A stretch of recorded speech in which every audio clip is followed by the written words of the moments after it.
All right, what's up everyone? Welcome back to the channel. So this is a video that I've been wanting to make fully. I've kind of made it in the past a little bit, but I'm going to make one as well talking about the Mustang that's on the channel. But in today's video, we're focused on the 4Runner, and the hood is popped not because something's wrong, but the reliability is there. So don't worry. If you're in the market to purchase a 4Runner from the 96 to 02 generation, this is what this platform ran. Some will say 95 to 02, but I think it's just 96 to 02.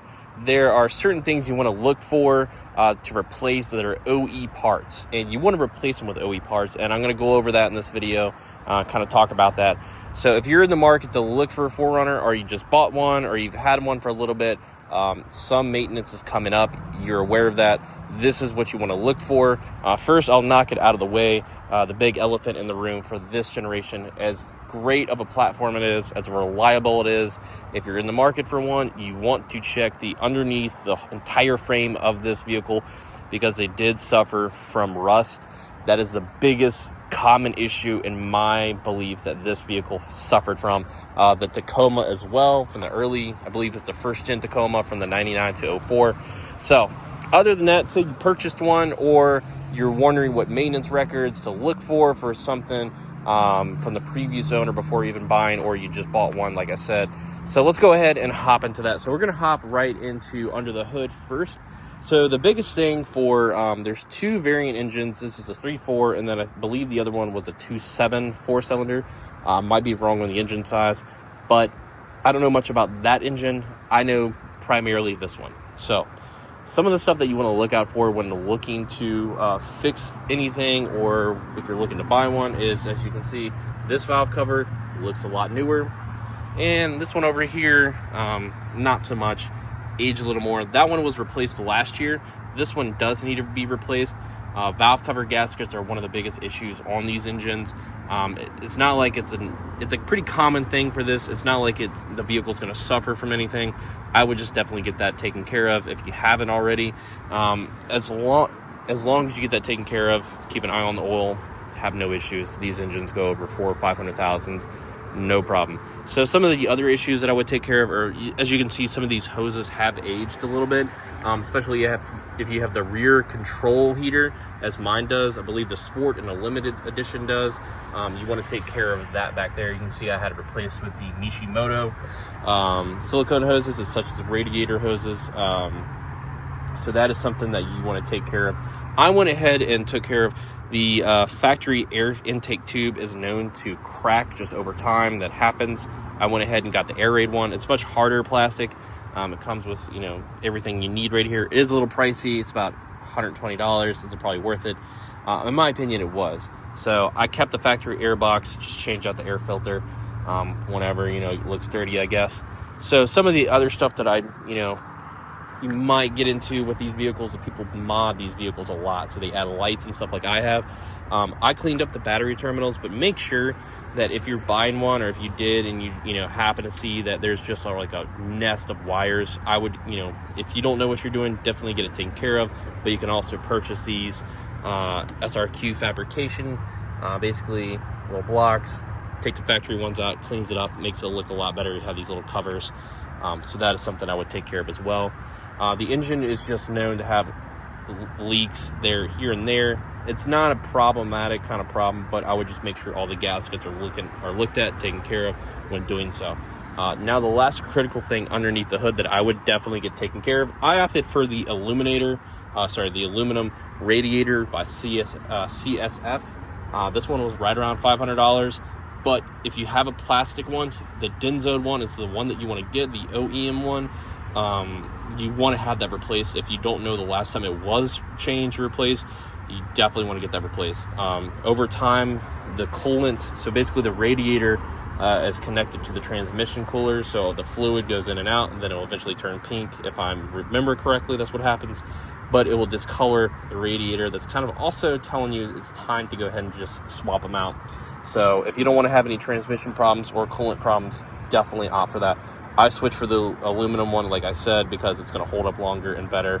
As far as cooling, I didn't really see much of a difference, but I think it's better, and overall it's just going to last longer. So I think that basically just covers everything under the hood as well.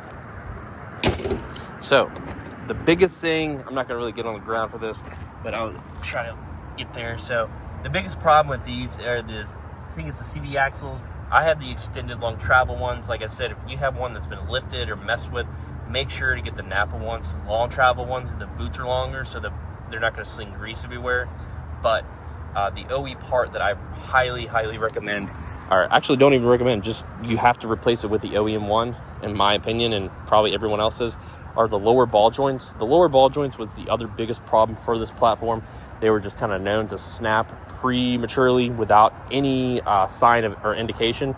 I bought mine from a eBay store in Japan. When I got them delivered, I ran the part number back. It is an OE part. Replace them. If you don't know when the last time they were replaced, or it's been close to 100,000 miles, I would definitely replace the lower ball joints. It's going to save you in the long run to where you're not having a damaged vehicle, wheel, fender maybe, or just a tire headache, doing that. Let's see, anything else that I can really think of maintenance-wise? The rust in the frame. If you're worried about paint, the paint seems to hold up really well. The exhaust itself, the only thing that I had an issue with rust-wise was the muffler kind of had a hole in it, so I went ahead and replaced it with a MagnaFlow exhaust. If you're worried about that, I have aftermarket performance exhaust like the MagnaFlow. It is not super loud, it's not droning, so if you want something that's going to hold up longer, stainless steel or something, that is something to look into. Brakes, I know that the front brake calipers are known to seize up sometimes. That's happened to me once already. I read that used to be a common issue with these, so I'm going to go ahead and upgrade these to the Tundra brakes in the future. So that's what a lot of 4Runner owners do. Other than that, I think that's really it. Small things are the power antennas. Those kind of go out after time. And what else? The back windows. I don't think the back windows are a huge issue. I've never really seen, knock on wood, mine, but never seen a real issue at all. A common issue that people just don't really care anymore for whatever reason. If you're looking for the rear windshield wiper, Toyota, basically you have to order it through them because of these two little bolts. That's how you unclip it. I think there's another way, like you can get the rubber off or something like that. I'm not totally sure, but I had to order mine through Toyota itself. But overall, those are the most common problems that I see a lot of the time with the 4Runner. As long as you take care of the maintenance, make sure the gaskets are good, take care of the radiator with that transmission cooler. You can also have a separate, I think, transmission cooler mounted. That's basically aftermarket wise. You can actually do that route. I didn't go that route, but lower ball joints are the other biggest concern with something of this nature. So those are the things that I would look out for the high mileage 4Runner or even a low mileage 4Runner within this generation itself.